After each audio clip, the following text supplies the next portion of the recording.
Today we're going to be doing a full review and unboxing of this multi-ultrasonic bark collar for training. And I do have to mention that they did send this out to me for this review. I've been trying this out on my dog for about a day now, and I've been pretty impressed with it. You don't have to immediately go to the shocking functions either. You guys could just use the ultrasonic sound mode or like a buzzing.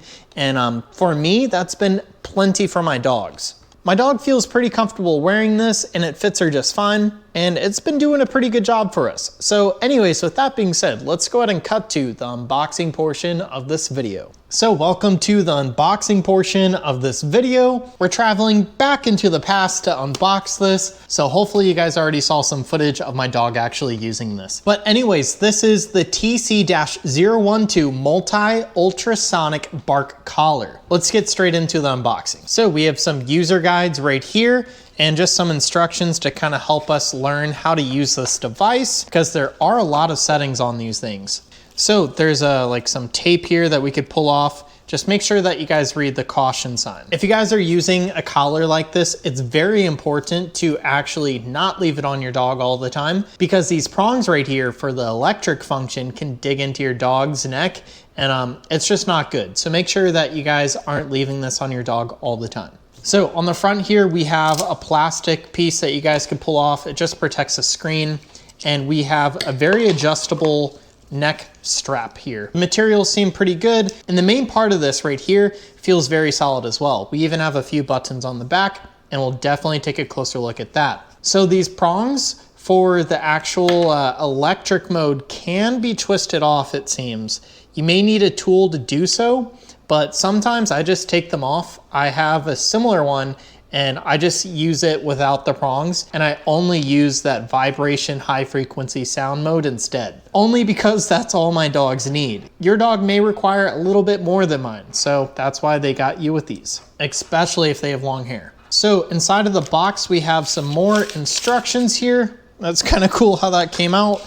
And we even have a testing piece here to make sure that it's actually shocking. So that's what this white piece or clear piece is. So you're able to use this to make sure it's actually functioning. They do give you some caps to put over these metal prongs for the electric mode. So I'm gonna go ahead and put those on. It just makes it a little bit more comfortable for your dog. So let's go ahead and see if there's any power in this thing. I just took it out of the box and it does. So this one actually has a full screen, which is really neat. And I'm gonna go ahead and change the camera angle to show you everything that this thing can do. All right, so let's take a look at some of these settings. I'm just gonna press the power on mode, and right now we are greeted with the sensitivity settings. So you guys could change this up to make it more sensitive. So if your dog makes a quieter sound, it'll still go off. One is gonna make it so your dog could do a little bit of sound without this doing anything to them. And then to change the actual setting, whether it shocks, vibrates, or makes that ultrasonic sound, you guys could just go through here. So as you guys should be able to see, it's jumping between there. We also have a battery life indicator, which is not on all of them. So I really like that because sometimes I'm just kind of guessing on the other brands. So they do give you this chart here, and it tells you exactly what all the modes do. And sometimes at certain modes, it will actually basically have a cooldown period for your dog, just so it's not getting like buzzed over and over and over again. This way your dog will be comfortable, and they do give you some more warnings here, just kind of reminding you not to leave this on your dog for more than 12 hours, check for any sore areas, and then don't use a matching collar. To charge this thing, they give us this cable here, and it's actually really cool. It is like a magnetized thing, so you guys just get it near and it just latches on. It's really powerful and it does a great job, and I love those type of plugs because, well, nothing could get into that. When you put this on your dog, you actually want this to be touching the skin here. So you don't want to over tighten it, but you don't want it super loose either. You guys want this to basically just be barely close enough to your dog's neck to make skin contact. Make sure that you guys don't over tighten it. So with that being said, I'm gonna go ahead and put this on my dog for the clip that you already saw in the beginning of the video. And then I'm gonna kind of mess around with this for a little and then give you my full opinion on this dog bark collar. Alrighty, so it's been a while and I can now give you my actual opinion on this device and how it functions.